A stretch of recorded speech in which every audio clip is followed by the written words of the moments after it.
públicas. Tenemos 4 papers, los vamos a hacer en el orden en el que están en el programa.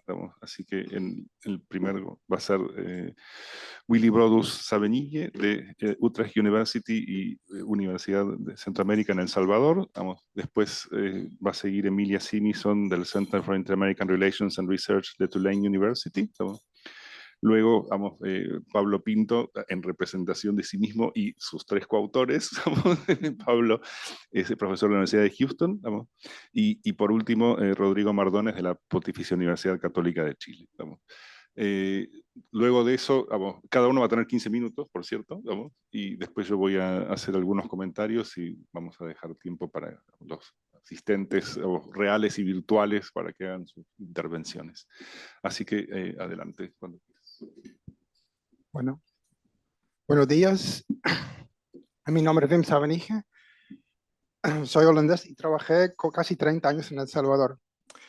Y en ese tiempo, cuando yo vine, en los 90, yo vi las pandillas, que son famosas, la Mara Salvatrucha, varios 18, y notorias sobre todo. Pero yo lo vi creciendo, digamos, de pandillas, grupos callejeras a poco a poco. Y un tema que no puedo desarrollar ahora, pero creo que es muy importante tenerlo, parte de su evolución es la política de seguridad del parte del gobierno. Es como ellos, las políticas han empujado el desarrollo mucho de las pandillas. Y eso como trasfondo creo que es importante entenderlo. Esas políticas siempre han visto la pandilla como un tema de seguridad pública, y el tema de dónde vienen las situaciones socioeconómicas, cómo trabajar prevención, rehabilitación, nunca fue muy importante, nunca recibió mucha atención. Bueno, ahora con Bukele, el presidente Bukele, que declaró estado de excepción contra las pandillas y metió en 2 años más que 74,000 personas preso, el tema de pandillas aparece resuelto. La gente está contenta, el país es mucho más seguro, la gente tiene mucho miedo porque la pueden meter preso también. Y yo me pregunté, ¿qué pasó ahí? ¿Es algo nuevo o es algo que tiene mucha relación con lo que ha llegado los últimos, digamos, 20 años? ¿Es Bukele mismo? ¿O qué tiene que ver esto con la historia de las políticas de seguritización, de ver la pandilla como problema de seguridad y necesitan medidas extraordinarias? Yo creo que hay mucha influencia de antes, pero hay un quiebre después de 2 años de Bukele. Y creo que al final llegar a este punto y explicar un poco esto. ¿Lo puedo mover?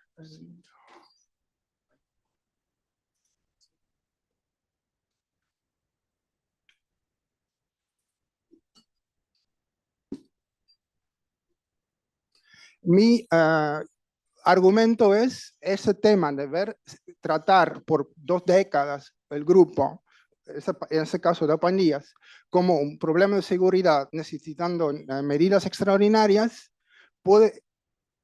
y en El Salvador ha pasado, disminuir o reducir o afectar la gobernanza democrática de seguridad. Yo quiero analizar esto por 3 momentos de políticas para dar una idea, que hay muchos más momentos, pero escogí estos 3, cómo fue desarrollando esas políticas y cómo fue desarrollando la imagen de las pandillas.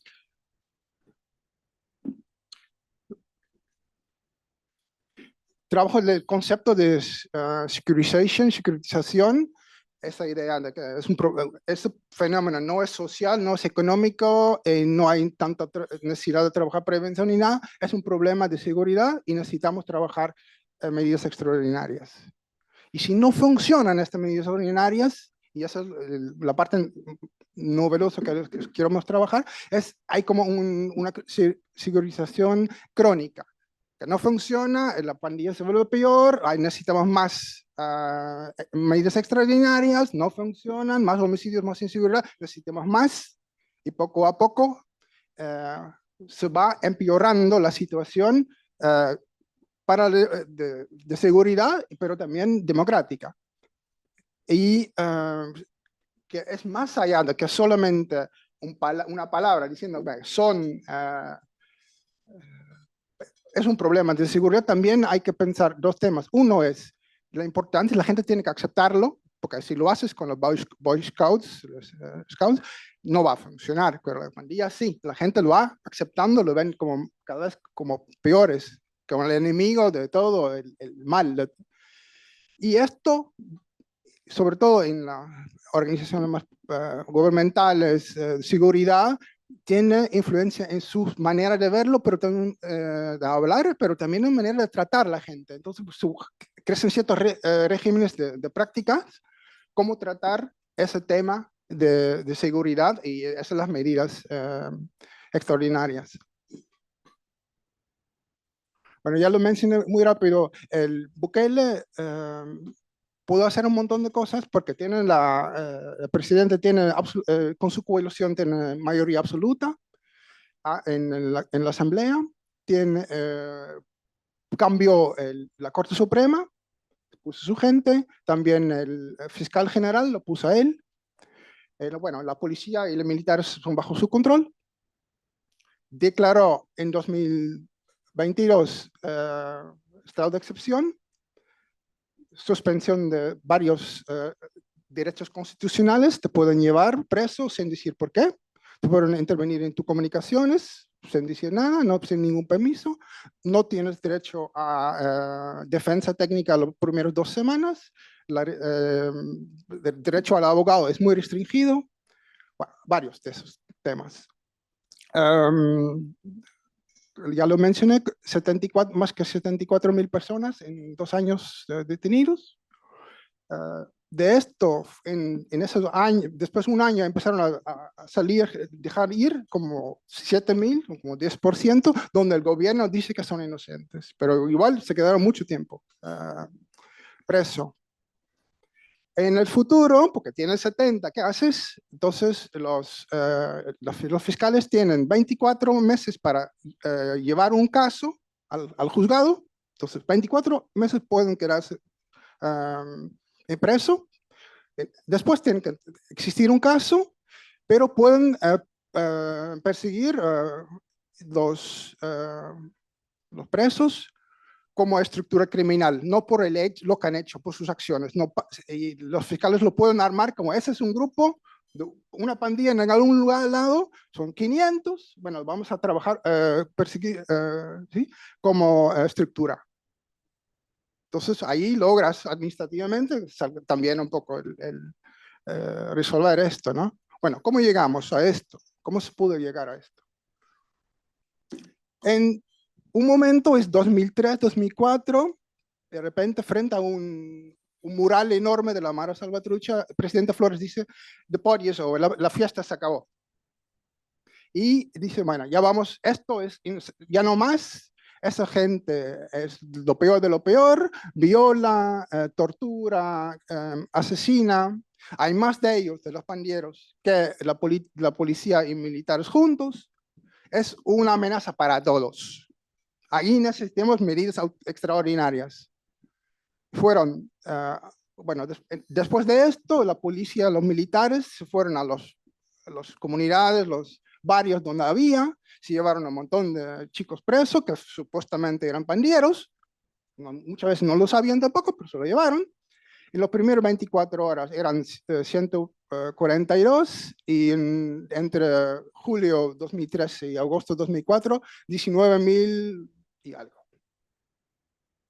Consecuencia es que los pandillas se asustaron, los cárceles se llenaron, pero como no funciona muy bien esa operativa, las pandillas se adaptaron, se crecieron en los barrios, acumularon poder en el sistema penitenciario, se reorganizaron, porque los líderes que tal vez no se conocían, en la cárcel sí se conocían, se reorganizaron, se organizaron y la organización se volvió más fuerte. Necesitaban más plata porque los chicos estaban en cárcel, las familias tienen que comer, empezaron a extorsionar mucho más fuerte, más, en más cantidad y amenazando más la gente. Con los años, 2006, 2007, los homicidios fueron más altos, la pandilla tiene más capacidad de tener plata y las fuerzas de seguridad no lograron controlar mucho. No tenían mucha presencia ni información, inteligencia de lo que ellos llaman, que estaba pasando en las comunidades, en los barrios. Otra medida que no voy a profundizar fue una tregua organizada por el gobierno, el Ministerio de Seguridad, en 2012. Los pandillas se pusieron de acuerdo en ya no pelear, entre ellos no matar. Los homicidios bajaron en un solo, pero la gente no sabía lo que estaba pasando. De repente se bajó los homicidios. Después la prensa descubrió que había una tregua negociado por el gobierno. En primero todo el mundo está feliz porque de 40 muertos por día abajo de los 5, de repente cambia todo. Pero la gente no confiaba porque era muy oscuro, no sabían que fueron negociados, había poco a poco más crítica porque la extorsión no terminó, menos violencia, pero la extorsión sigue. 2 años antes de elecciones fue, no, eso no se puede hacer. Mucha crítica y todo, después que la Iglesia Católica criticó muy fuerte, todos los candidatos dijeron que no, ya no más tregua, no vamos a tratar la pandilla así. Y vamos a necesitar otras medidas extraordinarias. El gobierno que ganó del Frente, de FMLN, organizó nuevos grupos de task groups, de tareas combinados militares y policía para ir atrás de las pandillas. Pero las medidas extraordinarias fueron diferentes. Aunque ellos llamaban eso un proyecto de medidas extraordinarias, entre 2014 y 2019, más que 1.800 muertos en confrontaciones con policía. La policía y los militares empezaron a matar a los supuestos pandilleros. Y expertos en violencia de la policía dijeron esos patrones es ejecuciones extrajudiciales y también de la ONU también dice, mira, está pasando esto, le están matando a los chicos. Hay mucho exceso de fuerza y hay ejecuciones sumarias. Entonces, de repente, no pasó nada. Es decir, la policía hasta hoy en día lo hace. Es aceptado, pero ya no es solamente hacer patrullas y todo, pero ya son acciones que no son legales. Pero en este momento, bien, aceptado. Llega Bukele, presidente Bukele, en junio de 2019.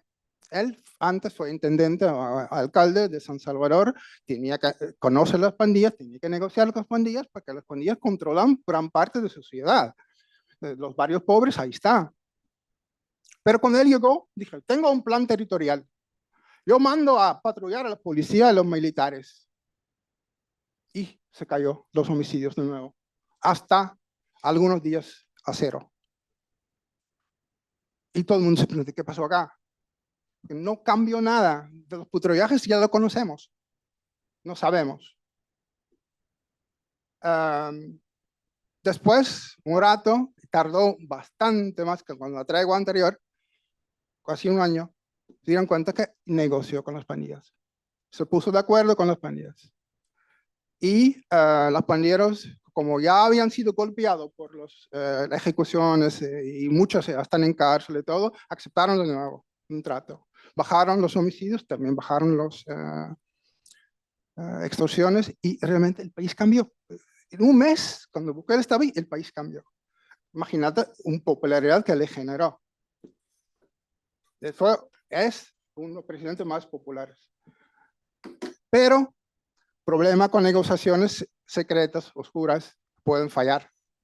Los pandillas de repente no estaban tan de acuerdo, y cuando pandillas negocian con el gobierno, cuando no están de acuerdo, como no tienen muchos otros canales, todo es oscuro, aumentan los homicidios un par de días y después lo bajan. Esto pasó con Bukele ya 1 o 2 veces, pero un fin de semana lo tiraron 87 muertos. Viernes, sábado y domingo. ¿Y qué hacer? Bueno, para mí hay un quiebre ahí en el gobierno. Antes, hasta este momento, Bukele no hizo nada más que todo el mundo ha hecho antes, más eficiente. Y esto le generó popularidad. Él logró seguridad. Pero ahora, ¿qué hacer? Si la dinámica de medidas extraordinarias le dejan pocas opciones. Hacer menos represión o no a reaccionar es imposible. Entonces Bukele eligió estado de excepción y metió tanta gente preso. La gente es contento. La gente no le importa que que hay tantas personas presas, no les importa que sus derechos constitucionales están restringidos. El presidente es más poderoso justo por eso. Y mi duda es, mi pregunta con esto es esto. Hay mucha continuidad y hay un quiebre, pero de verdad, aparte de su propia agenda, había mucha otra opción en esa situación. Yo creo que todo esto, trayectoria de securitizar, ver la pandilla como solo un problema de seguridad, que necesitan medidas extraordinarias, ahora medidas extraordinarias más fuertes. Esa es mi inquietud. Gracias.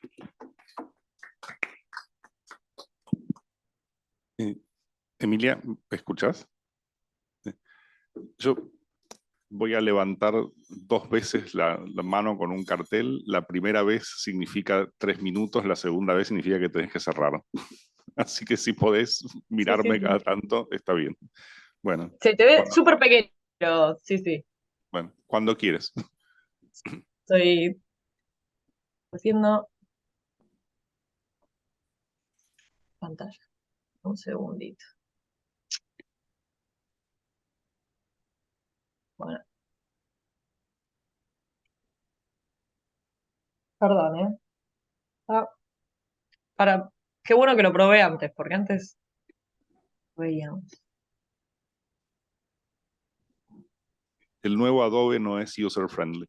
No, nunca lo es, pero este ya lo probé antes y todo. Ahora, bueno, ¿dónde? Para que se vea esto. No, tampoco. Bueno, perdón, ¿eh?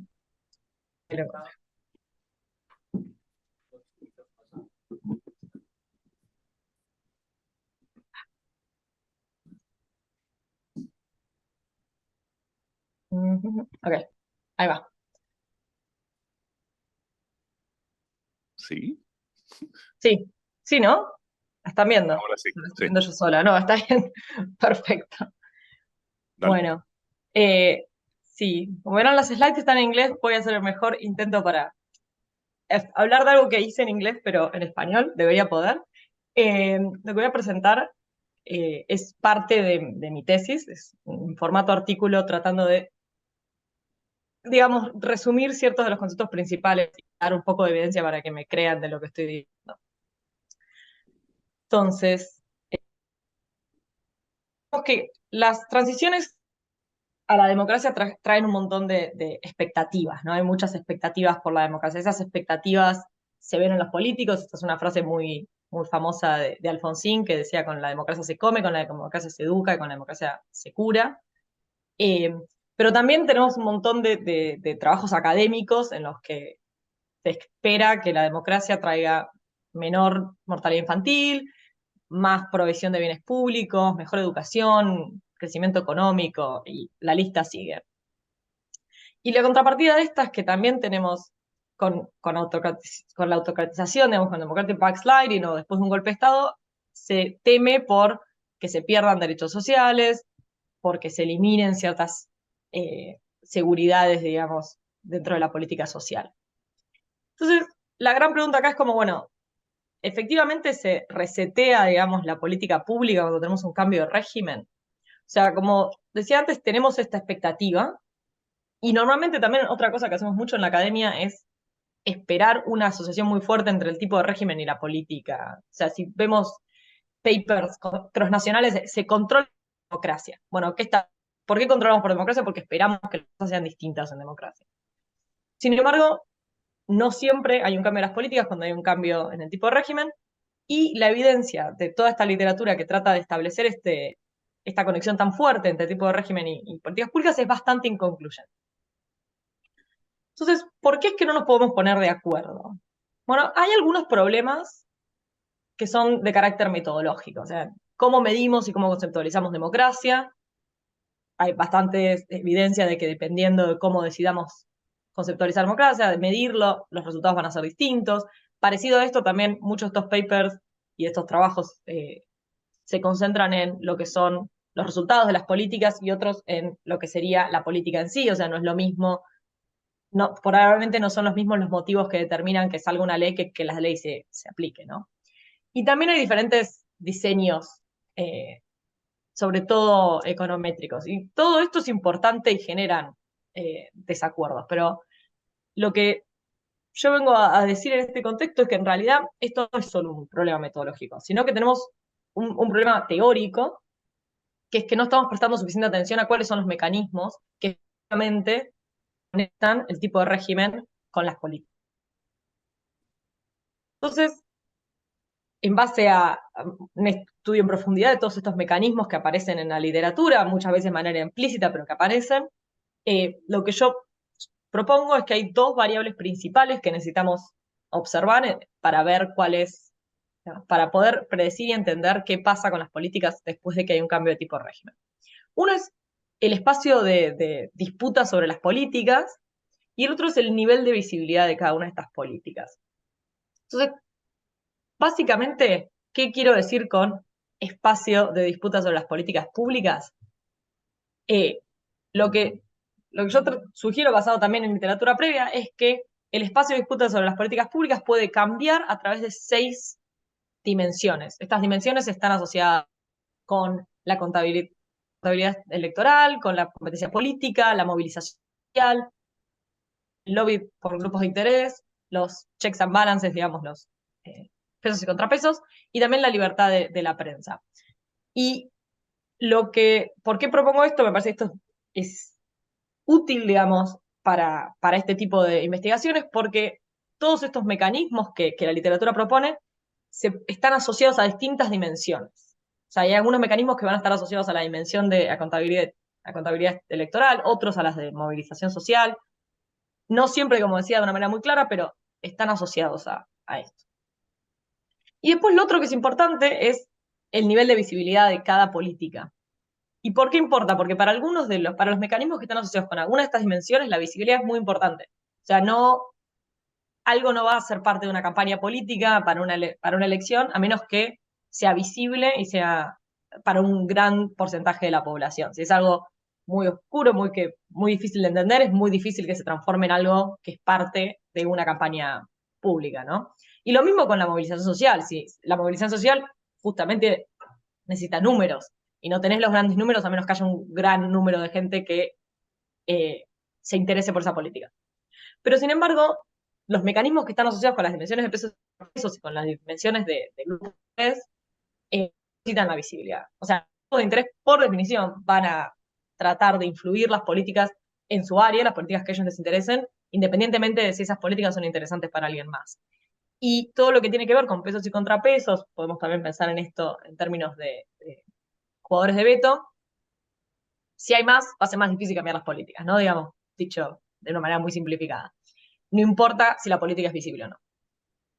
Y lo que tenemos como en la sexta dimensión que es la libertad de prensa y, bueno, cuánta información va a haber disponible. La relación que tiene con la visibilidad es un poco más compleja porque en realidad cuando hay más libertad de prensa puede aumentar la visibilidad de ciertas políticas. Entonces, Les acabo de decir un montón de cosas sueltas, pero vamos a ponerlas juntas, cómo se conecta esto en términos de mi argumento. O sea, cuando hay un cambio en el tipo de régimen, lo que nosotros tenemos que ver es qué está pasando con el espacio de disputa. Porque a veces puede no cambiar demasiado, y si no cambia demasiado, nosotros no deberíamos esperar un cambio en las políticas. Cuando aumenta o disminuye, ahí va a empezar a jugar la otra variable que es la visibilidad. Entonces, cuando el espacio de disputa sobre las políticas públicas aumenta, que normalmente es lo que asociamos con un proceso de democratización, en las políticas de alta visibilidad vamos a ver cambio. ¿Por qué? Porque parte de lo más probable es que este aumento del espacio de disputa implique que se aumenta la contabilidad electoral, la competencia política, todos estos mecanismos para los que necesitamos que la visibilidad aparezca. Pero el tiempo de los políticos es limitado, entonces eso implica también que no tenemos por qué crear tanto cambio en políticas de baja visibilidad. Sin embargo, cuando el disputa sobre las políticas públicas disminuye, ahí vamos a esperar cambio, no importa tanto el tipo de las políticas públicas.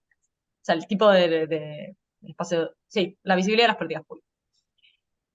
Entonces, ¿qué hago con este framework que estoy proponiendo para que analicemos esto? Para probar si es, o digamos, para evaluar si es algo útil. Entonces, lo que yo hice fue un estudio comparativo en profundidad, histórico, en el que lo que hago es seguir la evolución de los procesos de toma de decisiones de las políticas y qué políticas se producen, en políticas que tienen distintos niveles de visibilidad y a través de distintos tipos de cambio de tipo de régimen.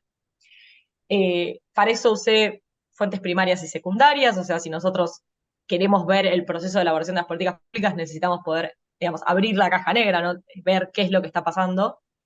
Entonces, entre las fuentes que usé, colecciones de archivos, los medios históricos y también hice entrevistas con actores claves.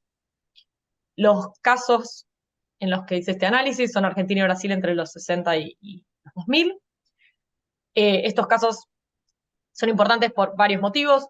Uno de ellos es que tienen ese tipo de información que necesito. Otros es que hubo varios cambios de régimen que son distintos entre sí y que tomaron lugar en un mismo periodo. Y cada uno de estos tipos de régimen son distintos, entonces eso implica que las transiciones también fueron distintas.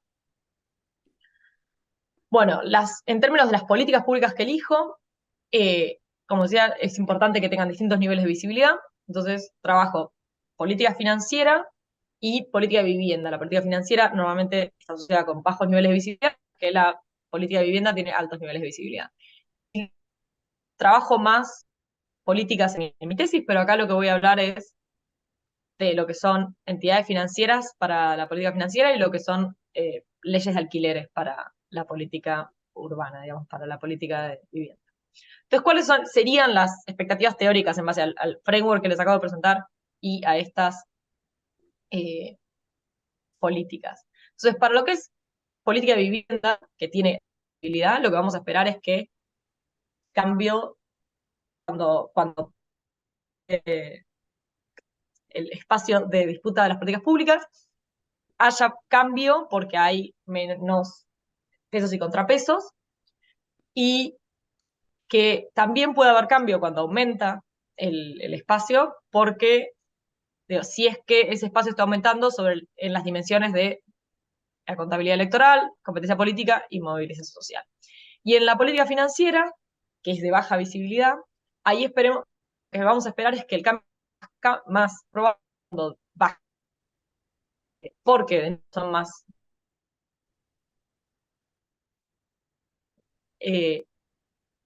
los gobiernos van a poder controlar mejor cuáles son los grupos de interés a los que se escucha, digamos. Y después, de nuevo, cuando aumenta el espacio de disputa, el cambio va a ser menos probable. Entonces, un resumen, pero encantada de hablar más de esto cuando sean las preguntas si hace falta.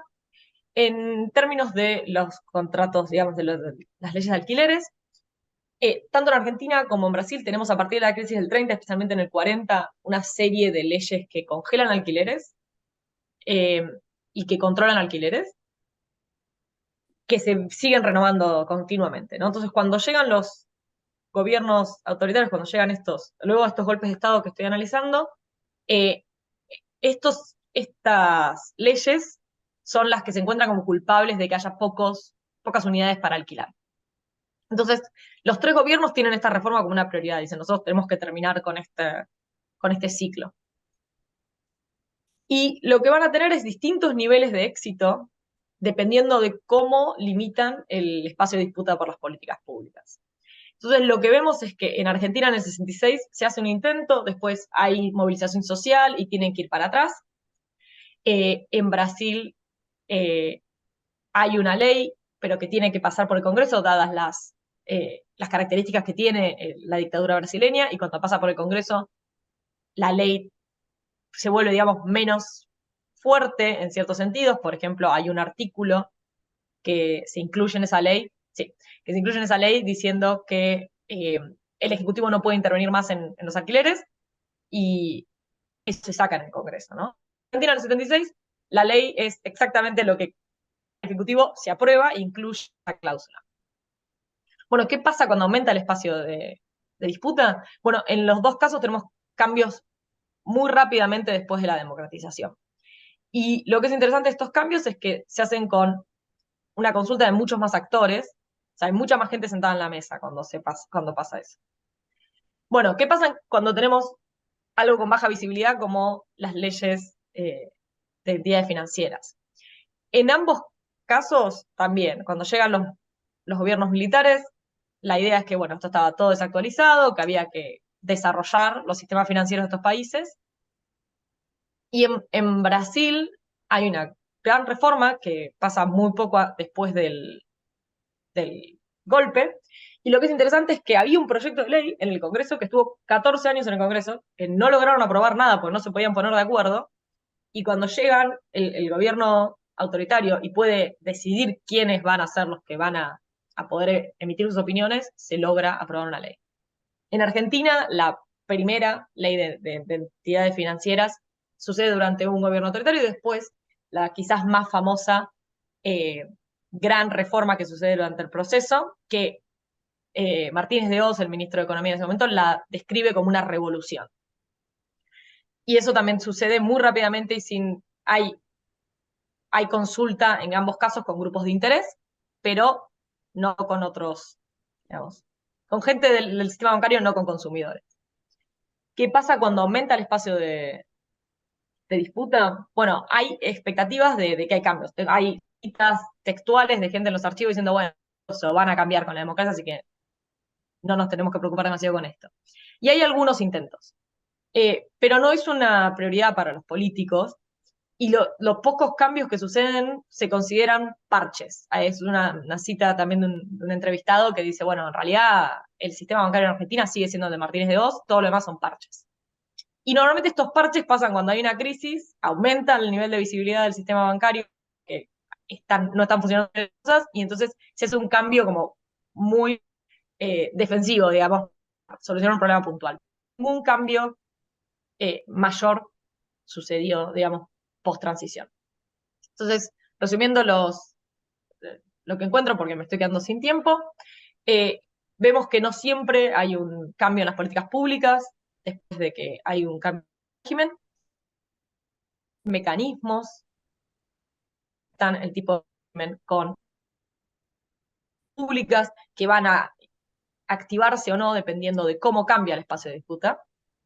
Y cuando el espacio de disputa por las políticas públicas decrece, el cambio se puede producir independientemente del nivel de visibilidad de la política, y principalmente va a suceder porque hay menos pesos y contrapesos, y porque los grupos de interés, digamos, tienen más poder algunos y menos otros. Y cuando el espacio de disputa aumenta, lo que vamos a ver es que el cambio es mucho más probable en las políticas de alta visibilidad, o si la visibilidad aumenta, como este caso que les contaba recién de las crisis. Y ese cambio va a estar asociado muchas veces con mecanismos que tienen que ver con la dimensiones del espacio de disputa relacionadas con las elecciones, la competencia entre partidos y la movilización social. Entonces, las contribuciones de mi trabajo espero que con esto podamos tener un mejor entendimiento de cuáles son los mecanismos que conectan el tipo de régimen y las políticas y cómo funcionan. Y esto nos puede ayudar a conceptualizar tipos de régimen y también tipos de cambio de régimen y a tener digamos, expectativas más realistas, digamos, de qué es lo que puede pasar después de la transición. Y, digamos, en términos más prácticos, también nuestro conocimiento de cómo se tomaban las decisiones en contextos autoritarios, de lo que sabemos. Tengo algunos findings novedosos sobre los casos y creo que esto también, en términos un poco más generales, nos puede ayudar a reconocer cuáles son los potenciales y los límites que trae la democratización y también cuáles son los potenciales amenazas de un backsliding democrático, ¿no? O sea, con lo que arrancamos al principio, ¿qué esperamos de la democracia? ¿Le pedimos toda la democracia o le pedimos lo que realmente nos puede dar? Y qué hacemos en un caso de democratic backsliding si queremos defender ciertas políticas públicas. Eso es todo, muchas gracias. Muchas gracias. Pablo. Hola, hola.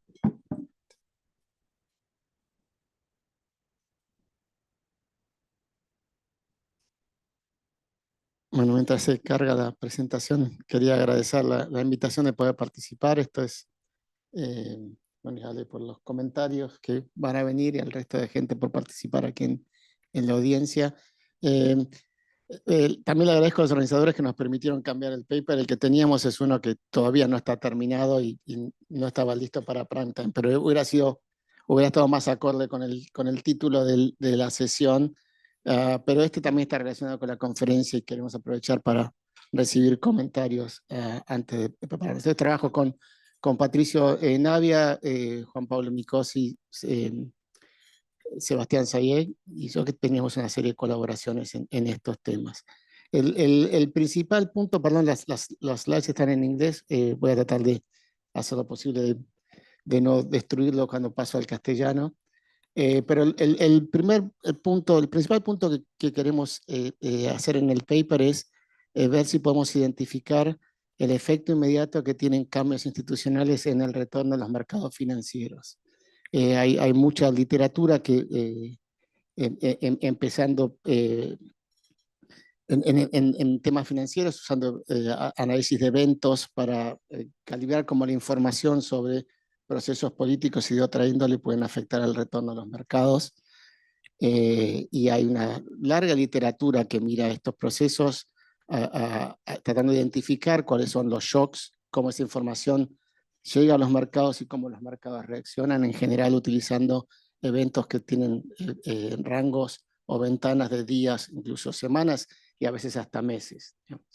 En nuestro caso, nuestro interés es decir, si tomamos seriamente esa literatura de cómo es la difusión de la información acerca de cambios de procesos políticos que pueden afectar el riesgo al que se presentan distintos tipos de empresas y compañías cuya evaluación aparece en el mercado, la transmisión de esa información va a tener un efecto más inmediato y tratando de identificar eso en plazos más largos, tienen un problema de amenaza a la inferencia porque muchas cosas ocurren en esos periodos que no son necesariamente la transmisión de información sobre los cambios políticos que pueden afectar el retorno en el mercado. El punto principal que hacemos en el paper es que para poder analizar estos procesos hay que tener muy en claro cuál es la unidad de análisis, en este caso la frecuencia de los datos financieros que se utilizan para identificar y además poder identificar claramente cuál es el shock o el cambio político y no un cambio sobre el tiempo porque va a afectar cómo los mercados los procesan de distintas maneras. Para hacer ese análisis utilizamos el intento de autogolpe de Castillo en Perú en diciembre del 2022 y la reversión de ese proceso con la remoción de Castillo por juicio político en el mismo día. Y utilizamos data de alta frecuencia, minuto por minuto, en la evaluación del mercado financiero en Perú. El motivo por el cual miramos dentro de la sesión de trading en el día y no día a día es que si uno mira el efecto del autogolpe y la restitución del orden democrático en Perú, comparando día a día, no hay efecto. Por el contrario, si uno mira el día siguiente, después de haber removido a Castillo, la bolsa cae levemente y vuelve a subir hacia final del año. Pero sí identificamos dentro del día una caída muy grande en el mercado financiero, cercana a los 4 puntos, inmediatamente que Castillo anuncia el golpe y la recuperación inmediata cuando Castillo es destituido y Dina Boluarte es establecida como presidente, restableciendo el orden institucional.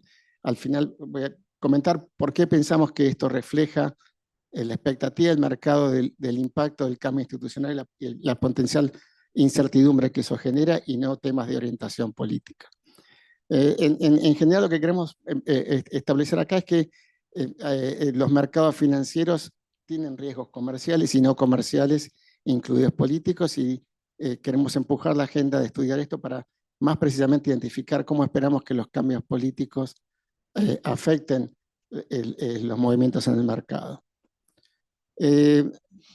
Voy a saltear esta slide muy rápido, pero el punto principal que queremos hacer es que hay una larga y amplia literatura en temas de cómo los riesgos políticos pueden afectar a los mercados financieros.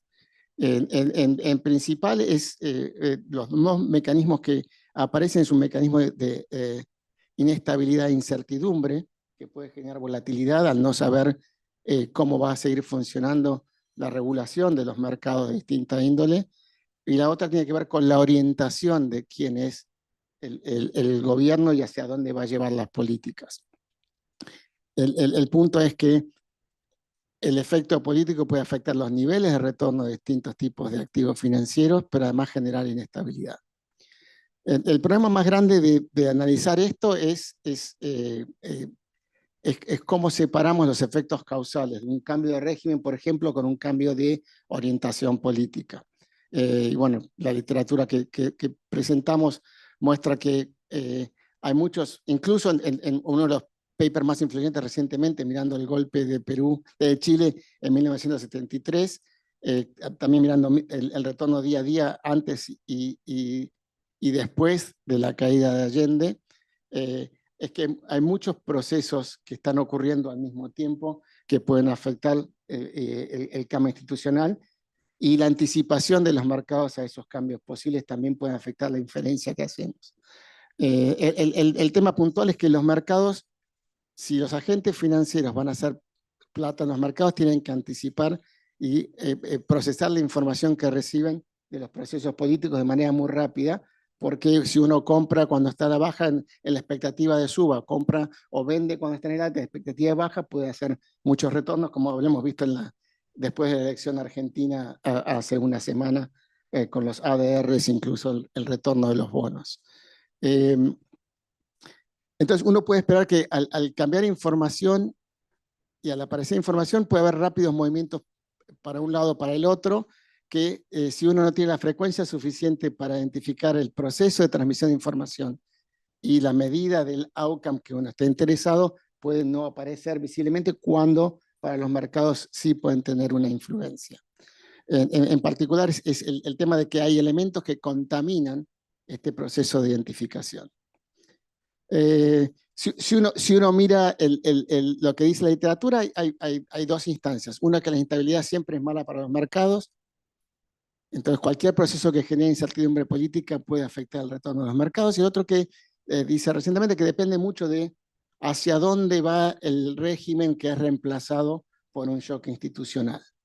Hay trabajos de Dubé y otros que estudian, por ejemplo, cómo las acciones encubiertas del gobierno de los Estados Unidos promoviendo golpes que son más favorables a Estados Unidos afectan el retorno de las compañías americanas que tienen una presencia fuerte en los lugares donde el shock aparece. El retorno es cercano a las compañías que tienen un alto porcentaje de influencia en los procesos políticos locales, donde hubo un golpe incentivado por la CIA y otros agentes americanos. Tiene un retorno luego del golpe o del intento de golpe es cercano al 17% del valor de mercado, que es un número muy alto.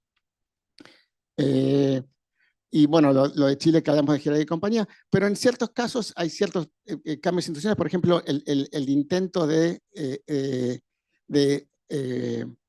eliminar la elección de Biden el 6 de junio, el 6 de enero del 2021 no tuvo impacto en el mercado americano. La sensación ahí sería que más que incertidumbre, había certidumbre de quién sería el que continuaría. O sea, el récord es mixto, pero el tema principal que nos motiva a nosotros es decir, tratar de identificar para qué lado esperaríamos que hubiera un cambio, y la elección de nuestro caso de Perú nos ayuda a separar la parte institucional de la parte política. ¿Cuál es nuestra contribución?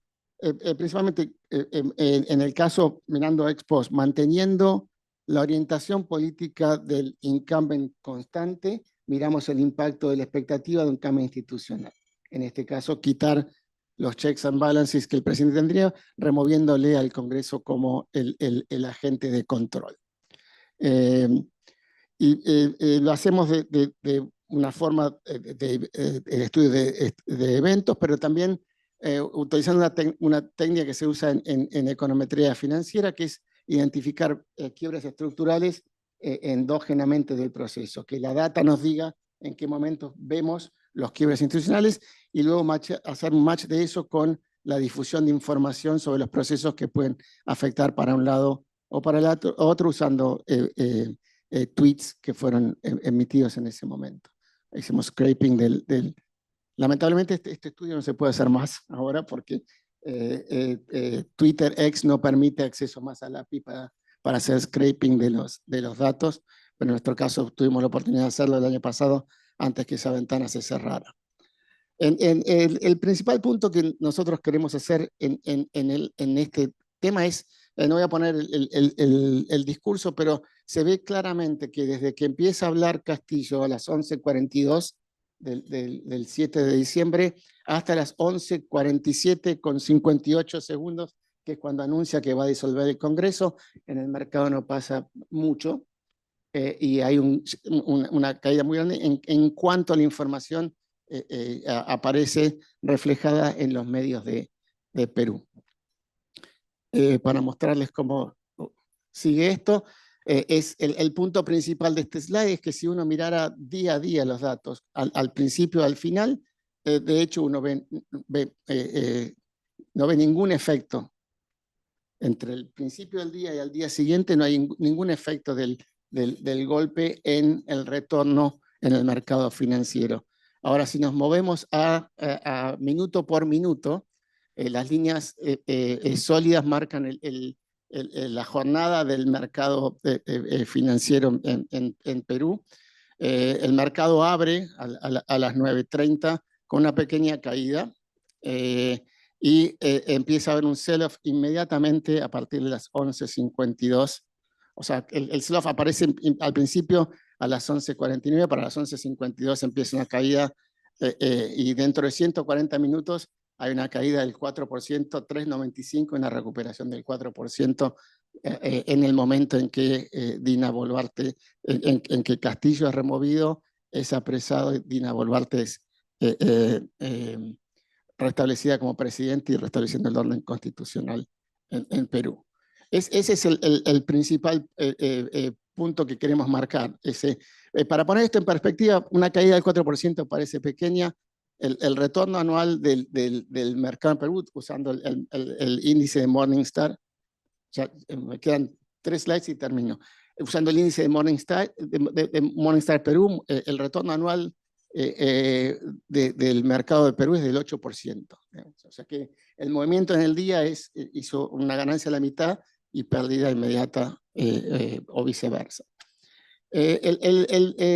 Para identificar si estos quiebres coinciden con los datos que nosotros tenemos de la difusión de información, usamos una metodología de Clemente, Montañez y Reyes, que lo que busca es un mecanismo para los que usan serie de tiempo, es parecido como el Rolling Show Test, pero nada más que con 2 quiebres, digamos. Es una metodología que que aparece en Clemente y compañía, que está basada en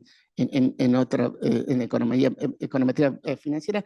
Lo que aparece claramente y nos dice la data es que el quiebre aparece a las 11:52 y para la 1:30 es el segundo quiebre donde la data vuelve a convertirse en estacionaria con esos dos quiebres identificados. El problema más grande que tiene nuestra inferencia es que podemos identificar, y puede haber otras que se les ocurran intentarlo, es que puede ser que sea otra información la que aparece en ese momento, la que hace el sell-off de los mercados. Y bueno, para eso utilizamos de vuelta la misma tecnología de tweet, a ver qué información aparece en los medios principales de Perú en ese momento.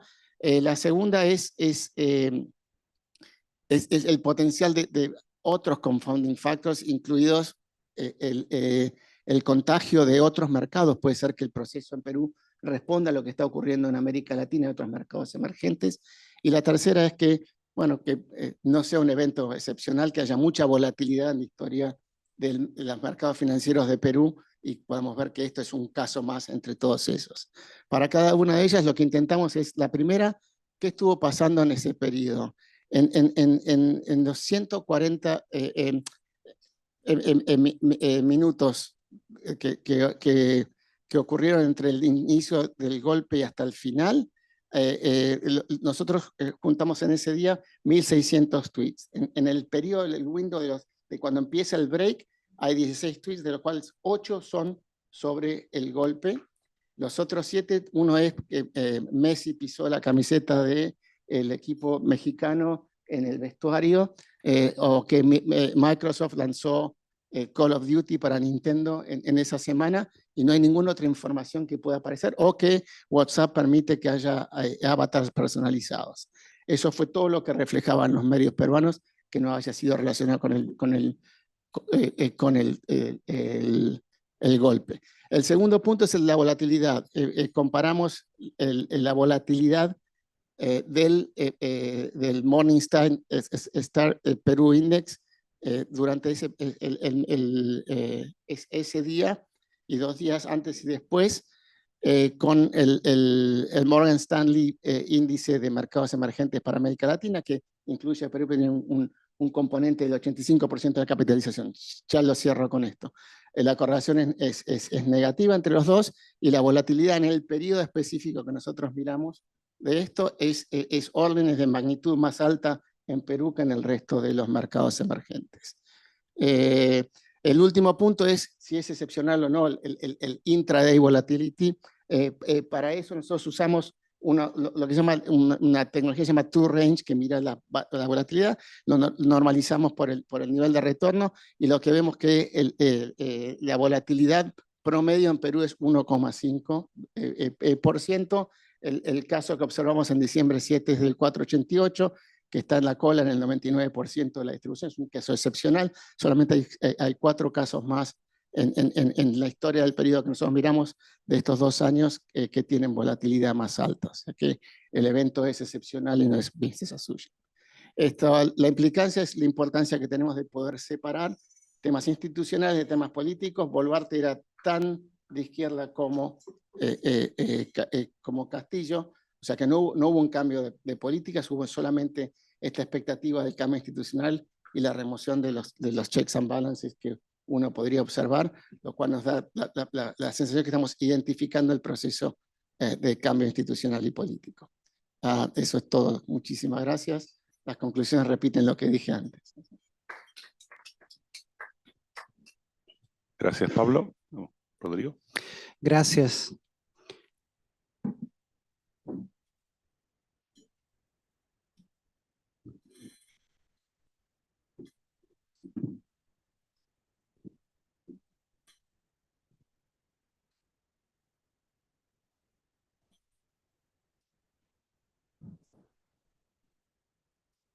Bueno, este paper es sobre el concepto o idea pública de violencia en política en Chile. Yo, aparte de ser profesor de ciencia política de la Católica de Chile, formo parte de un Instituto Milenio, que es un centro con financiamiento estatal por 10 años sobre este tema en particular. y en ese contexto es que surge. El tema general es el rol de las ideas en la política, cuál es el rol de las ideas que las ideas tienen en política, un tema que en política comparada no es que sea muy recurrente, y digamos así que los enfoques son prestados desde las relaciones internacionales, ¿no? En el caso, en particular con el enfoque constructivista. Ahí tenemos como tres miradas: realismo, institucionalismo, constructivismo y sus respectivos énfasis. Agencia de los actores en el primer caso, el análisis de la estructura, y en el caso del constructivismo la relevancia de las normas. Para el realismo las ideas son simplemente justificación de intereses egoístas de actores. Para el institucionalismo, las ideas importan solo en la medida que se institucionalizan, que toman una forma de institución formal o informal. Para el constructivismo ocurre que las ideas sobrepasan incluso los intereses. El realismo, el foco sería como entender las acciones como factor causal. En el institucionalismo, básicamente considerarlas como un factor contextual, las instituciones. Y en el constructivismo las ideas serían factores causales y o contextuales, pero son altamente indeterminadas. No hay un propósito tampoco muy claro sobre entregar explicaciones o inferencias causales, por ejemplo. El tema específico del trabajo, el tema general es el rol de las ideas, el tema específico es entender los conceptos, ideas y concepciones de violencia que se expresan en el espacio político, y cómo influyen en las respuestas estatales frente a este fenómeno de la violencia. ¿Cuáles son, la pregunta, y de dónde provienen esos conceptos, ideas o concepciones de violencia que están presentes en el debate político, y cómo ese debate ocurre en el tiempo y en el espacio público e incide en la política y en la formulación de las políticas públicas? Esa sería la pregunta general: ¿por qué es relevante el tema? El rol de las ideas en política ha sido, como decía, un tópico relativamente inexplorado en política pública. En política comparada prima, digamos así, el realismo de intereses. Lo que importa en verdad son los intereses, las preferencias del poder y las estrategias de actores, y secundariamente una perspectiva institucional como de garrote y zanahoria de las instituciones. En qué medida las instituciones, digamos, moldean o estructuran esas preferencias o intereses. Con todo el fenómeno de la violencia, como decía la primera exposición de Will, violencia criminal específicamente en ese caso, pero otros tipos de violencia política, violencia estructural, en América Latina es crecientemente importante, y siguiendo a Desmond Arias se da esta idea de la paradoja de democracias que conviven en América Latina con altos grados de violencia de esos tres tipos. El enfoque, no utilizo ni la ontología interpretivista ni la epistemología de la teoría crítica.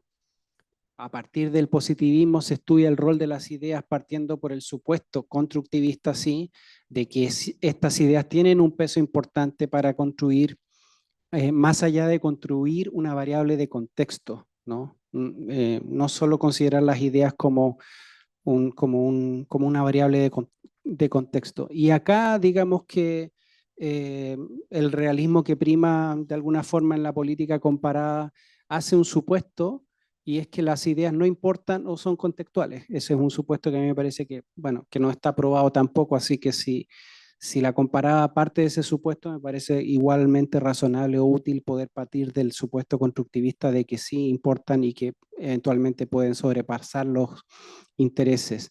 Y siguiendo a Rushmeyer, el paper considera ideas sobre violencia como cognitivas, que serían como descripciones y explicaciones, normativas o juicios morales, y apreciativas, que serían como tipo de herramientas.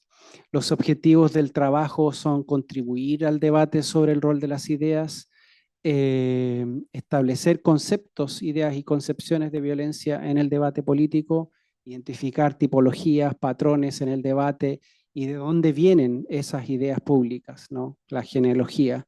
Establecer relaciones entre conceptos de violencia usados por actores políticos y por el activismo académico.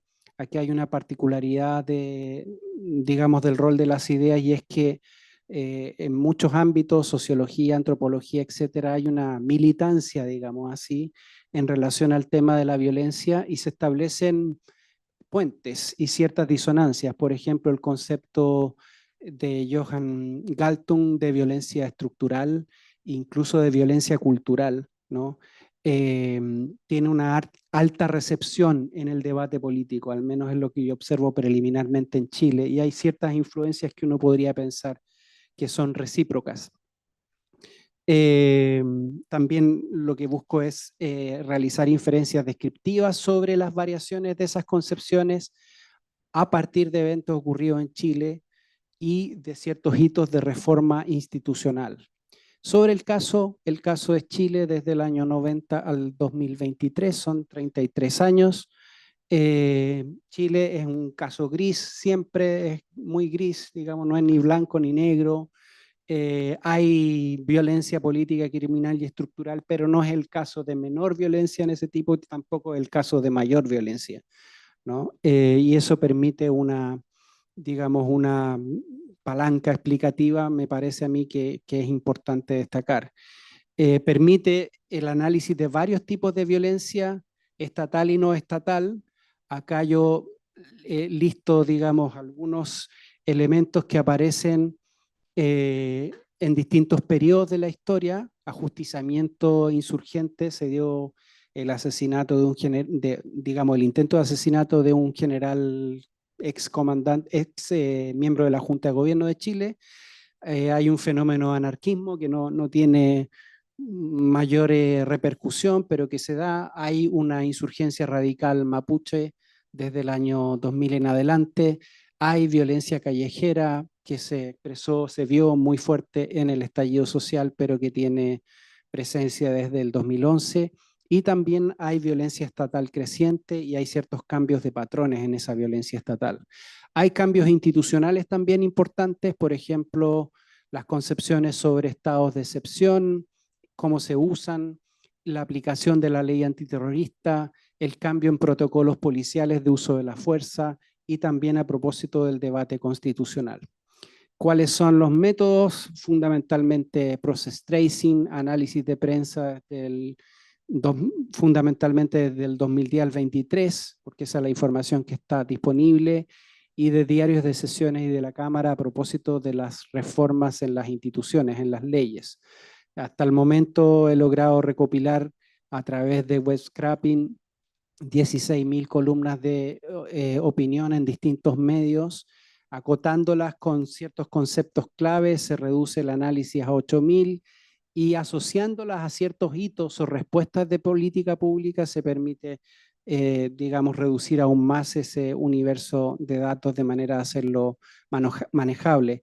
Acá están los conceptos que aparecen en la academia, por ejemplo, lo que les decía, violencia política, estructural y cultural, que se da en el debate público de la misma manera, el concepto de terrorismo, de anarquismo, ahí está repetido terrorismo, disculpen, y en el debate público las discusiones más frecuentes son los estados de excepción, de golpe de Estado. Piñera hablaba de que fue víctima de un golpe de Estado no tradicional.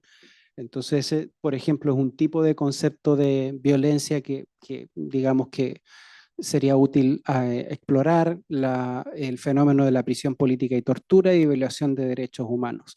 Y acá tienen ustedes un listado de hitos de violencia o relacionados, la creación de Comisión de Verdad y Reconciliación, el asesinato de un senador de derecha, Jaime Guzmán, un intento, digamos, un ejercicio, una muestra de fuerza del ejército en el año 93, y así algunos hitos para cada gobierno. Ahí en el caso del Lago, el 2005, aparece la detención de Manuel Contreras, que fue el jefe de la Policía Secreta de Chile, de la DINA, y que murió en la cárcel. El 2006, la muerte de Pinochet. Después ciertos hitos de violencia radical mapuche, el uso de la ley antiterrorista y el hecho de que se haya llegado con casos de aplicación de la ley antiterrorista a la Corte Interamericana de Derechos Humanos, el cierre de una cárcel, digamos, de militares en el 2013 y así, el inicio del estallido social. Esos son los hitos y finalmente esta es la respuesta estatal. En cada gobierno se crean leyes, se modifica lo que se concibe como delito o conducta terrorista, el tipo de penalidad asociada, se modifica el control de armas, el uso de los estados de emergencia o el decreto de estados de emergencia y el cambio ahí dice abajo de carabineros del protocolo que es la policía para el mantenimiento del orden público. ¿Cuáles son el tipo de hallazgos? Porque este es un trabajo bastante preliminar, todavía no está procesada, está recolectada, pero no procesada los datos, digamos, la información, las columnas, identificar intereses de actores, continuidad de cambio institucional y desarrollo de normas, digamos así como un ejercicio que involucra esos tres aspectos, esas tres dimensiones, realista, institucionalista y constructivista. Una generación de hipótesis, eso es lo que nos permite hacer un estudio de casos sobre el rol de las ideas y sobre el desarrollo ideacional, describir en particular el rol del activismo académico, cómo se da esta relación entre lo que se formula desde la academia y lo que se recoge en el espacio público y eventuales diferencias, por ejemplo, entre tipos de violencia. Los que mencionaba al inicio, anarquismo, si ese tipo de violencia, la que surge del movimiento radical mapuche, es equivalente a la que se da, por ejemplo, en el caso de la violencia callejera y si hay algún cambio de patrones. Eso, gracias. Bien, muchas gracias. Bueno, yo ahora voy a hacer unos comentarios a los cuatro, digamos, y después de eso, digamos, si cada uno quiere responder, y luego de eso, digamos, abrimos al público. Bueno, voy en orden. Sí. No, yo tenía en realidad tres puntos para hacer, digamos, que son de contribuciones que creo que el paper realiza, digamos, pero que podrían ser desarrolladas un poco más. Digamos, ¿no? Una concierne al policy making dynamics de la securitización. Digamos, ¿no? O sea, yo entiendo de la lectura que, digamos, la literatura sobre securitización crónica, digamos, de la cual el caso de El Salvador sería un caso bien adecuado, digamos, muestra que cada ronda de securitización es seguida por otra, digamos, en la cual las políticas son, digamos, más duras, digamos, y de mayor extensión, de mayor alcance, digamos, ¿no? Tanto en sus efectos, digamos, en general, como particularmente en la violación de derechos humanos que están involucrados en eso, digamos, ¿no? Bueno, mi punto es que esta dinámica no es única de las políticas de seguridad. También ocurre, por ejemplo, con la política económica, digamos, ¿no? Cuando los gobiernos tienen que lidiar con crisis económicas, en general el approach inicial es gradual, digamos, y relativamente moderado, digamos, en la medida en que los gobiernos están intentando evitar la imposición de costos demasiado elevados sobre el electorado, ¿no? Ahora, cuando esas medidas iniciales fracasan en resolver la crisis, ¿no? Entonces empiezan a recurrir a medidas que son más duras, y así sucesivamente, ¿no?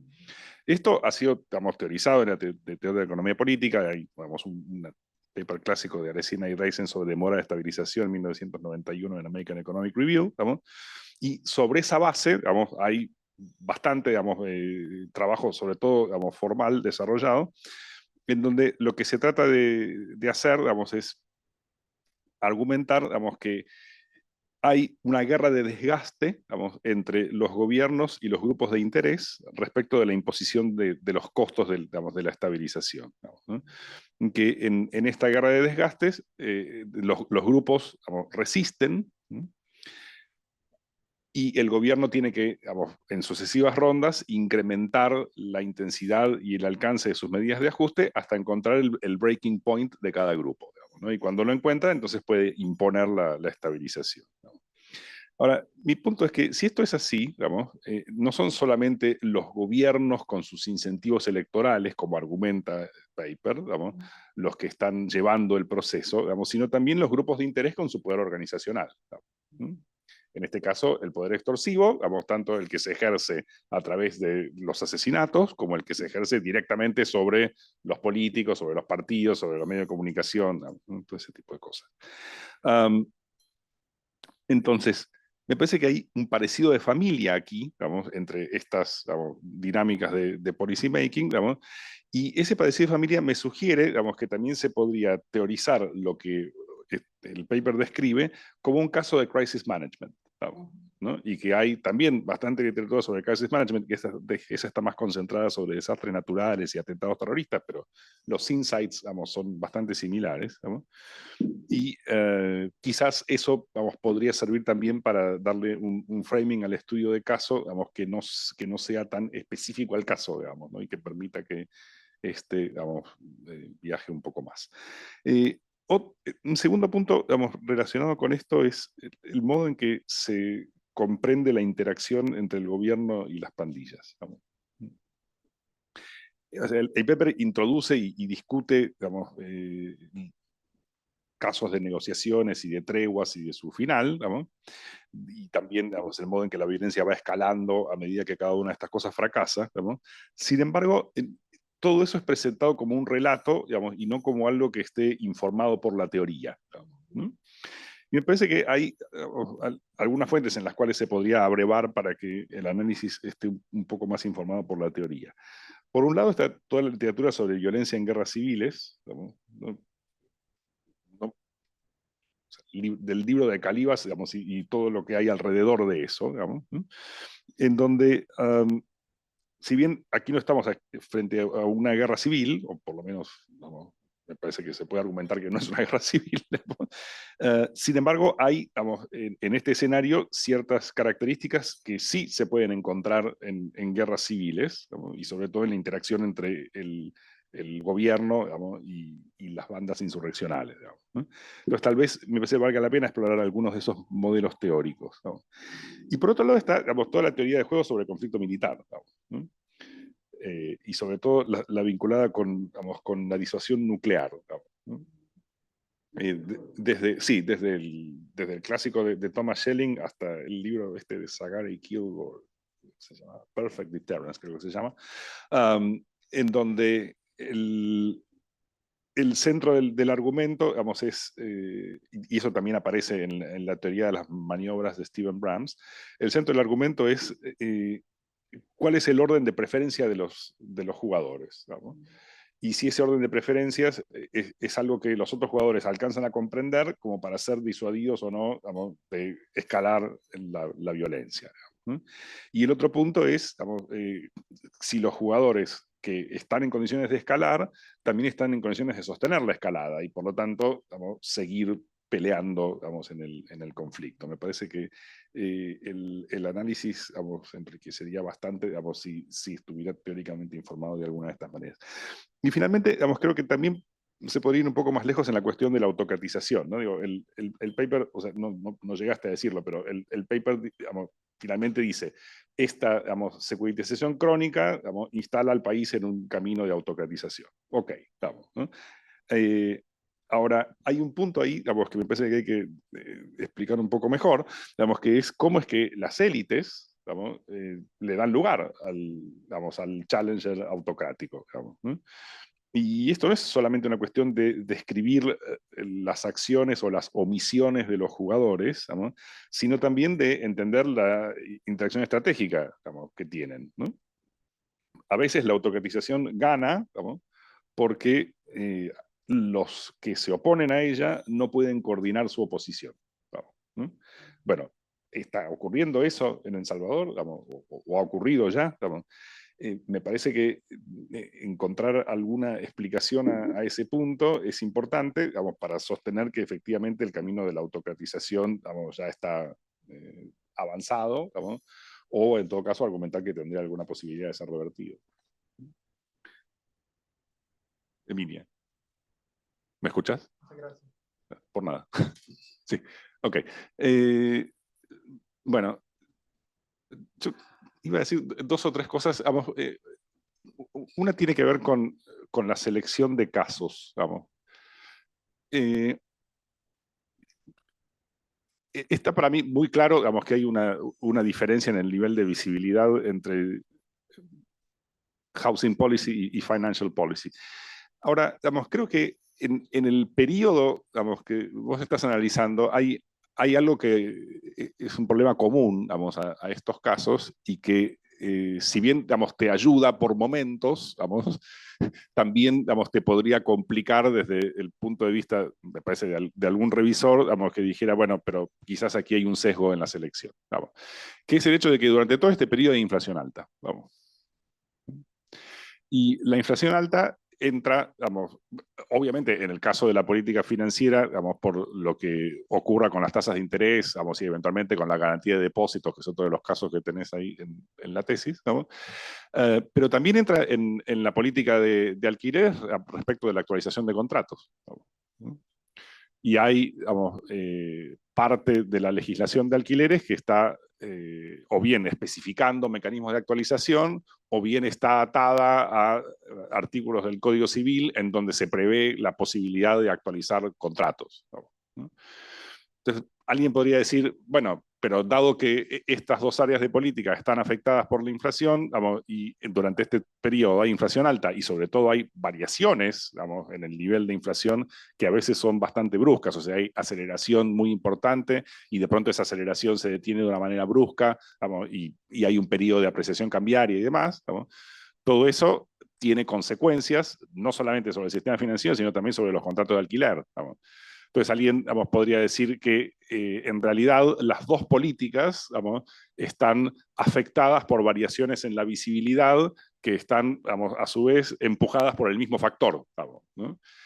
Entonces se me ocurre que una forma de escaparle a ese problema, digamos, y no te va a gustar, digamos, sería, digamos, sustituir política financiera por impositiva, digamos, ¿no? Porque la impositiva muchas veces es también poco visible, porque son temas muy arcanos que, digamos, salvo los contadores y los economistas, nadie entiende, digamos, y salvo que esté ocurriendo algo, digamos, muy brutal en la reforma impositiva, como, no sé, subir el impuesto al valor agregado de 5% a 21%, digamos, o cosas por el estilo, nadie tampoco está prestando demasiada atención, digamos.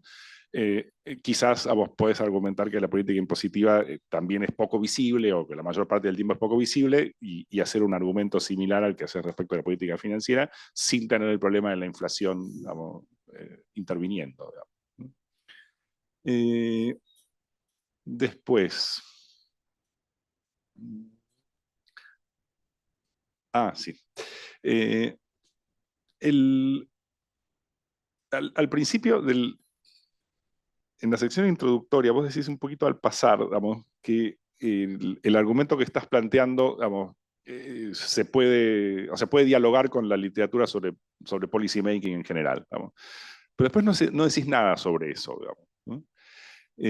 Y creo que, o sea, entiendo por qué no lo decís, digamos, porque tenés un problema de espacio, digamos, pero creo que es necesario hacer un poquito de espacio para decir eso, porque otra vez, digamos, un reviewer va a decir, bueno, pero está todo este deterioro de policy, digamos, ¿de qué manera este argumento interviene en esa literatura? Digamos, ¿no? Y en el mismo espíritu, digamos, y con esto, digamos, cierro, tenía cosas más pequeñas, pero te las digo después,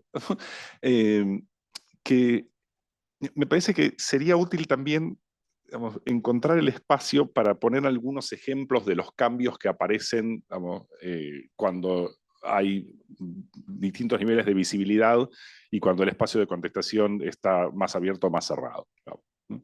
Aunque sea algo mínimo, digamos, ¿no? Pero como para que, digamos, se pueda apreciar que hay una consecuencia no solo sobre el proceso, digamos, sino también sobre el resultado del proceso, digamos, ¿no? Y me parece que eso es posible porque además la hay, digamos. O sea, no es que no existe, ¿no? Digo, sino que me parece falta el espacio para ponerla sobre la mesa, digamos. Pablo. Sí. Bueno, a mí este paper me resulta muy divertido, digamos, es como el paraíso del obsesivo, digamos, ¿no? Uno tiene la idea de, bueno, yo quiero saber exactamente en qué momento pasó tal cosa, bueno, y está todo ahí, digamos, la verdad que es fascinante. Yo tenía, creo que 2 puntos, digamos, ¿no? Que uno se refiere más al framing, digamos, y otro, digamos, al orden de la exposición, digamos, ¿no? Respecto del framing, digamos, me parece que si bien el planteo que ustedes hacen, digamos, es muy tight, o sea, está, digamos, muy cerrado, digamos, hay cosas que se discuten en el paper que refieren a problemas que son más amplios digamos, que lo que ustedes están argumentando ahí, digamos, ¿no? Y pienso, digamos, particularmente en toda la discusión, digamos, que se abre con el artículo ese de Northey Weingas de Constitution and Commitment, digamos, ¿no? Pues en ese artículo, digamos, y en alguna de la literatura derivada de ese artículo, digamos, el trabajo ese de Wash, digamos, de 2003, creo, no sé qué, bueno, está toda esa discusión sobre, digamos, si el nivel de especificidad de los activos, digamos, tiene una consecuencia sobre las preferencias de los actores, digamos, de los empresarios, digamos así, digamos, acerca de la naturaleza del régimen político, digamos, ¿no? Y ustedes, digamos, tienen aquí, me parece, digamos, un caso ideal, digamos, para ir, digamos, a la discusión de esa hipótesis, digamos. Claro, ¿no? Porque, digamos, si bien, como vos decías al final, digamos, tanto el presidente como la vicepresidente eran de izquierda, digamos, bueno, digamos, la reacción del mercado, digamos, parece, digamos, decir lo contrario, digamos, ¿no? O sea, parece decir, bueno, hay una izquierda, digamos, que toleramos, digamos, y otra izquierda que no toleramos, digamos, ¿no? Bueno, ¿por qué? Digamos, ¿no? Y en ese sentido, digamos, yo daría, en la medida posible, y me imagino que los datos permiten hacer esto, digamos, una vueltita más, a ver si hay algo, digamos, respecto de esto, digamos, que se puede decir, digamos, que es separar, digamos, los datos entre, digamos, la evaluación de aquellas empresas, digamos, que tienen, digamos, capital, digamos, más fijo y aquellas empresas que tienen capital más móvil, digamos. Y si querés darle otra vuelta más, digamos, aquellas empresas, digamos, que dado que cotizan en bolsa, podés mirar, digamos, cómo se financian, digamos.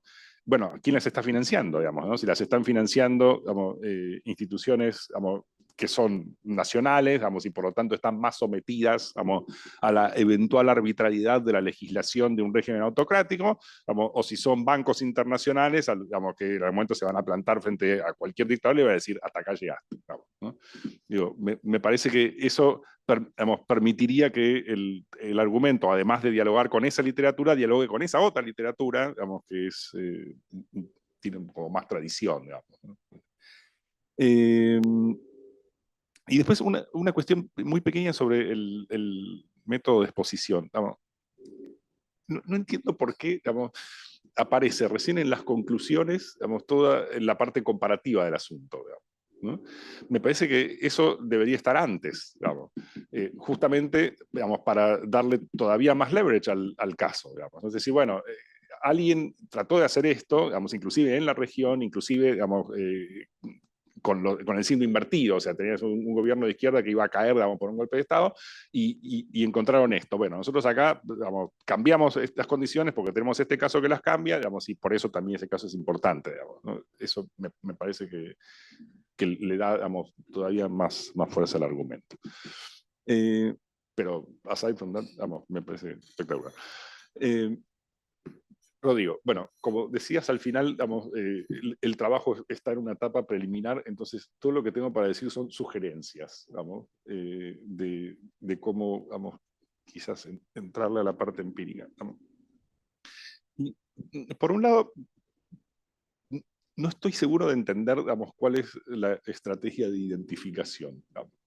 O sea, entiendo qué es lo que estás tratando de hacer, digamos, pero me parece que con toda esa información, digamos, hay tal vez ciertas cosas que se pueden hacer para identificar con mayor precisión, digamos, las unidades de análisis y después poder hacer, digamos, un argumento causal, digamos, un poco más preciso, digamos, ¿no? Yo pensaba básicamente en dos cosas, digamos. Una es con el corpus que ya tenés, digamos, ¿no? Algo de cluster analysis, ¿no? En donde haya, digamos, una combinación de palabras, digamos, o de expresiones, digamos, a la que puedas teóricamente asociar a algunas de las concepciones de violencia, digamos, que estás revisando ahí, digamos, y entonces puedes decir, bueno, digamos, la frecuencia de aparición de este clúster es mayor en este momento que en este otro, es mayor en estos actores que en estos otros, digamos. Podemos rastrearla, digamos, en documentos, digamos, oficiales, digamos, en las intervenciones de los legisladores en las cámaras del Congreso, digamos, en los discursos del presidente, digamos, y ahora voy a volver un poquito sobre el corpus. Eso, digamos, creo que ayudaría bastante, digamos, a resolver el punto, digamos, porque digamos, eso se puede hacer de una manera también bastante automatizada, entonces, digamos, el sesgo, digamos, el problema del sesgo desaparece, digamos, ¿no? O por lo menos se minimiza. Y la otra cosa, digamos, respecto a la identificación, que me parece que sería útil, y no sé en qué medida se puede hacer, por lo que comentó Pablo al final sobre Twitter, es trabajar con Facebook y con Twitter, ¿no? Yo recuerdo haber leído hace poco un artículo, qué año es, pero tiene que haber sido del 2015 por lo menos, digamos, sobre la masacre de Charlie Hebdo, digamos, en donde los autores rastreaban, digamos, con una metodología muy similar a la que usan Pablo y sus coautores, cómo, digamos, la noche, digamos, de la masacre, digamos, se fue generando las manifestaciones en la ciudad de París, digamos, en qué lugar, digamos, empezaron, digamos, y cómo se fue desplazando la gente, simplemente, digamos, siguiendo los tweets y los hashtags, digamos, ¿no? Y me parece que, no estoy diciendo que eso es lo que haya que hacer, lo que estoy diciendo es, hay ahí, digamos, una fuente de datos, digamos, a la cual también, digamos, me parece, tiene sentido prestarle atención, al menos por dos razones. Una es que en las redes sociales aparecen, digamos, también indicios de distintas concepciones de la violencia, digamos, y la otra, digamos, es que en alguna medida, digamos, los dirigentes políticos también están teniendo en cuenta lo que aparece, digamos, a través de ese canal de expresión, digamos. Entonces, si los dirigentes políticos entienden, digamos, que la interpretación dominante o las interpretaciones dominantes acerca de cuál es violencia más legítima que otra, digamos, o qué es lo que está ocurriendo, digamos, también, digamos, tiene que estar abrevada en esa fuente, digamos, en las redes sociales, entonces eso tiene que formar parte del corpus, digamos, porque es parte del process tracing que hay que hacer, digamos. Y con esto termino, digamos, me parece que si se procede, digamos, de esta manera, entonces el argumento causal es un poquito, digamos, más fácil de realizar, porque vos podés decir, bueno, digamos, durante todos estos años, digamos, la violencia se fue entendiendo de estas maneras, acá están los indicios, digamos, y esas maneras en que se fueron extendiendo, digamos, fueron ingresando, digamos, en la deliberación política, en los documentos del Estado y finalmente en la legislación, digamos, ¿no? Y podés, digamos, efectivamente trazar, digamos, el derrotero de eso porque tenés identificados los clusters, digamos, en todo este tipo de corpus. Gracias.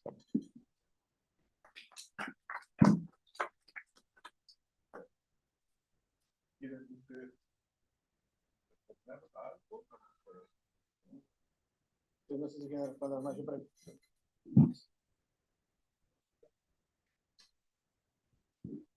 Muchas gracias por sus presentaciones, aprendí bastante. Tenía una pregunta para Emilia. Veo tu argumento y digamos, lo compro. Solamente quería saber un poco más sobre qué te dice tu intuición en el caso en que el cambio de régimen no es tan crisp como los que miras. Y si es que, si es que esta idea ya ha rondado en tu cabeza, no sé si estás pensando en algún caso como más concreto, tal vez más contemporáneo. Eso solamente, y me quedé con ganas de escuchar más sobre policy volatility, Pablo, así que ojalá en el pasillo podamos conversar un poco más.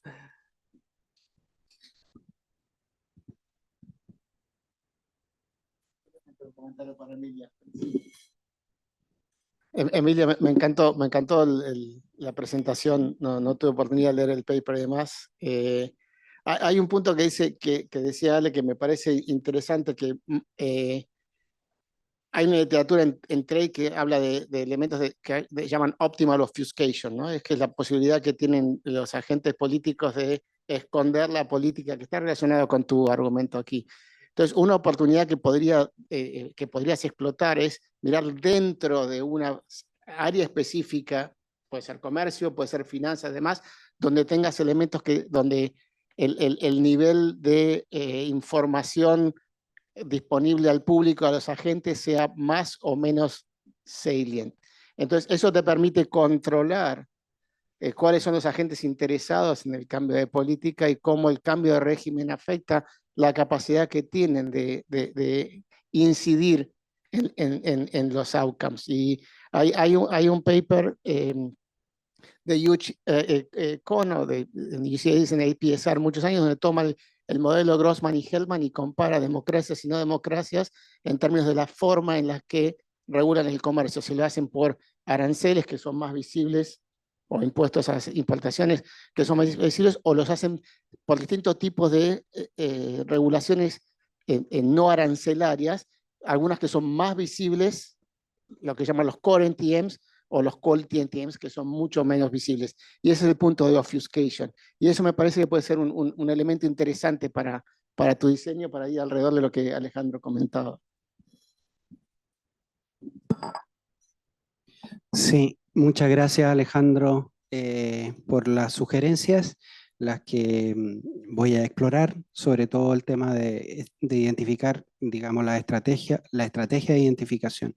Yo también tengo un comentario para Emilia, y me parece muy interesante el trabajo, y esto me resonó bastante a lo que es desde las políticas públicas, a la teoría del equilibrio puntuado de Baumgartner y Jones sobre cambio y reforma de políticas públicas.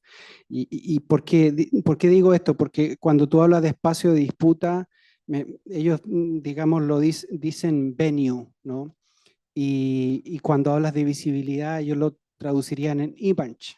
El venue sería como aquello que rompe el monopolio de los expertos. Y la imagen es la visibilidad, la imagen negativa o positiva. Es decir, solo se rompe ese venue, ese monopolio de expertos, cuando la imagen es muy negativa. En Chile, por ejemplo, hubo cambio de régimen y no hubo cambio en el sistema de AFP, de pensiones, y todavía no hay cambio, porque recién ahora cambia la imagen que había, digamos que es bastante negativa. Hay un movimiento ahora que se llama No Más AFP, ¿no? Pero recién ahora. Entonces, lo otro que me parece es que me cuestiona un poquito el tema de que esto esté asociado a cambio de régimen, porque estos terremotos de política pública, a los que alude Baumgartner y Jones, el equilibrio interrumpido, el equilibrio se interrumpe no necesariamente por un cambio de régimen. Ahora mismo la misma elección de Milei, por ejemplo, sin cambio de régimen, puede generar una visibilidad o un cambio del espacio de disputa. Entonces hay muchos eventos que uno puede decir que generan esta posibilidad de cambio sin necesariamente ser un cambio de régimen.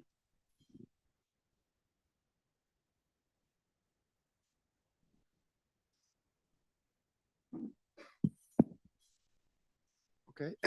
Y también uno para Pablo, una observación o una duda que a mí me surgió, es que me parece genial el planteo y la gráfica que lo muestra y después las alternativas, digamos. Pero yo me quedo un poco en la duda, ok, incertidumbre genera esta reacción, una reacción que puede ir para abajo, que venta o pues se compra, ¿no? Pero yo me pregunto un poco, más allá de esto, que incertidumbre, por ejemplo, pasa algo, y son minutos que empieza, ¿cómo interpretan? ¿Cómo es casi una reacción inmediata? Algo pasa, hay incertidumbre, entonces, ¿vendo? Entonces, si es posible conceptuar un poco más de esta incertidumbre y cómo impacta tal vez lo que dice Alejandro en las diferentes empresas o empresas, cómo ellos lo ven afectando a ellos, digamos. Porque yo me quedo, ok, la lógica que incertidumbre genera, que el mercado no le gusta incertidumbre, genera esto, pero Pero ¿qué es incertidumbre? Y ese es un caso muy interesante, porque al final, ¿qué tipo de incertidumbre se generó acá? No necesariamente un tipo de régimen, de izquierda y todo. Entonces, ¿cómo funciona esto? No iba a hacer comentarios, pero justo es la respuesta a lo que decía Alejandro. ¿Por qué Boluarte aparece inicialmente como restableciendo el orden a pesar de tener la misma orientación? El punto que nosotros queremos hacerlo, tal vez haya que hacerlo más precisamente, es que en este caso lo que el golpe hubiera hecho, el equivalente sería con Fujimori para el otro lado, digamos, no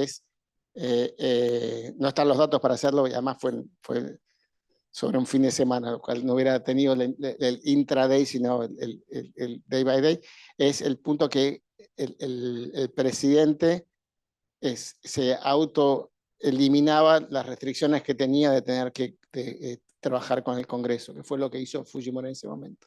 Ese es más o menos el mecanismo que queríamos aislar mirando específicamente en este caso. Pero es cierto que hay muchos estudios. Por ejemplo, hay un estudio de hace muchos años que mira el Gifford Switch, que era cuando un senador republicano se declaró demócrata y eso afectó el balance en el Senado, que le dio al gobierno, en ese momento era el de Clinton, el control legislativo que no tenía con anterioridad. Y en ese proceso se ve que hay un impacto en las compañías, en los sectores que uno esperaría que se beneficiaran por permitirle al gobierno pasar legislación de su preferencia y no tener que negociar con los partidos contrarios. Creemos que ese es el mecanismo que está en juego, pero es cierto que se puede hacer más precisamente, no con los índices, requiere recolectar datos de acciones individuales, pero el punto es importante. Digo, la incertidumbre de lo que estaba pasando en Perú ya llevaba 1 año y medio, o sea, Castillo, este fue el tercer intento de juicio político, los 2 anteriores no fueron exitosos. Castillo mismo intentó varias veces forzar a un voto de no confianza a su jefe, al presidente del Consejo de Ministros, porque ante una segunda voto de no confianza, él tenía la capacidad de disolver el Congreso y llamar a elecciones. Los congresistas en Perú no pueden ir a la reelección, lo cual significaba que encontrarse con todos agentes nuevos en ese proceso, y por eso la reacción también de los legisladores de no morder el anzuelo que les tiraba Castillo sistemáticamente. O sea, todo el proceso de la incertidumbre del cambio ya estaba construido en el proceso. Lo que estamos identificando ahora es el elemento extra de la ruptura institucional, digamos, que no estaba presente en ese momento. O sea, para muchos era si Castillo podía o no disolver el Congreso, o el Congreso se ponía a poner de acuerdo o no de removerlo a Castillo. Ese es más o menos el mecanismo. Pero los puntos son claros y, como dicen en inglés, well taken, ¿no? O sea, hay que buscar más finamente para encontrar estos mecanismos. Perdón, sí, puedo. Primero, una sugerencia que va un poco en línea con lo que dijo Alejandro para el paper de Rodrigo. Creo que, dado la información que tienen y todo lo que recolectaron, creo que estaría bueno, digamos, por lo menos para una cuestión de hacer un poco de automated text analysis con eso. Keywords. Me ocurre que puede ser interesante ver cómo se están tratando las cuestiones de protesta más en términos generales. Me parece muy lindo como marco para después hacer.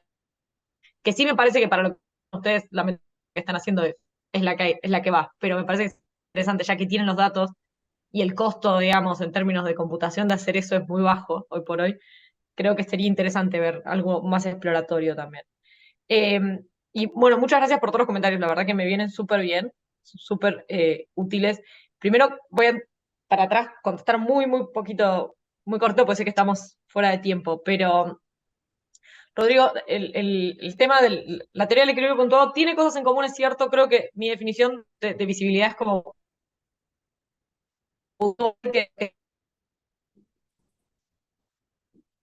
y una cosa que quizás no fue muy clara en la presentación, pero que trato de ser bastante clara en el paper, es que, o sea, yo no estoy tratando de explicar el cambio de las políticas públicas, yo trato de explicar qué pasa con las políticas públicas cuando hay un cambio de régimen. Entonces, bueno, ¿qué pasa después de un cambio de régimen? Porque hay expectativas respecto a las políticas públicas, se cumplen o no. O sea, no estoy tratando de explicar todo tipo de cambio en las políticas públicas.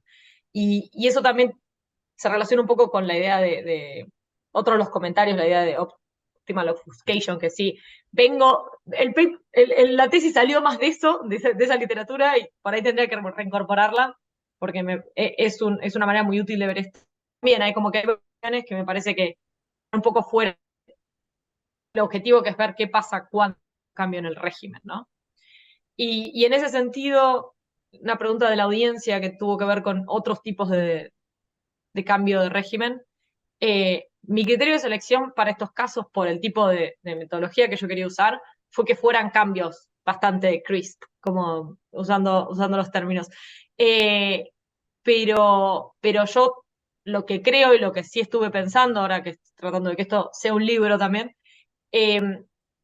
me parece que cuando hay un cambio de tipo de régimen menos claro, cuando hay un cambio de tipo de régimen más de un tipo de democratic backsliding, yo creo que pensar en estas dimensiones nos puede servir mucho también, porque cuando hay no todos los democratic backsliding son iguales. Entonces, yo creo que lo que es importante es de nuevo mirar cuáles son las dimensiones del espacio de disputa sobre las políticas públicas que están cambiando y cómo, y creo que eso nos puede dar una indicación de qué políticas públicas son las que pueden llegar a cambiar, y también cómo pueden llegar a cambiar.